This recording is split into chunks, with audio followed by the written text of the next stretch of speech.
Zdravím vás, všetky krásne, čisté dušičky, a rada by som vám odovzdala veľkonočné posolstvá. Takže ideme na to.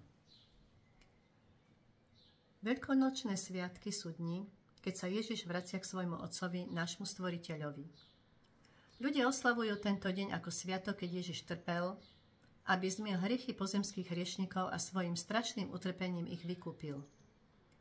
Akí ste ľudia duchovne plytky, keď si toto dokážete namýšľať? Prečo by otec poslal syna na takú trízeň? Kto by z vás spáchal taký hrozný čin na vlastnom dieťati? Ježiš prišiel s láskou učiť ľudí pravdu o Bohu, hlásať slovo Božie. A zahynul kvôli ľudskej zlobe, nenávisti, nenásytnosti a zrade, ktoré medzi ľuďmi panujú dodnes. Oslávte tento deň modlitbou. Nemusíte mať stoly preplnené jedlom. Stačí úprimná modlitba vyslaná s láskou k Bohu. Ja veľmi k tomu nemám čo dodať. Poviem len toľko, že už samotná cirkev by mohla učiť ľudí,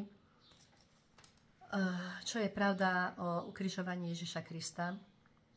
Prečo vlastne bol ukrižovaný, ako ľudia zlyhali a áno, zlyhal tam ľudský faktor a zlyhali aj po niektorí jeho učeníci.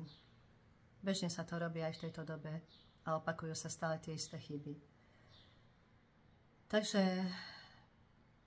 áno, oslávme ten deň modlitbou a ja vám vysielam lásku.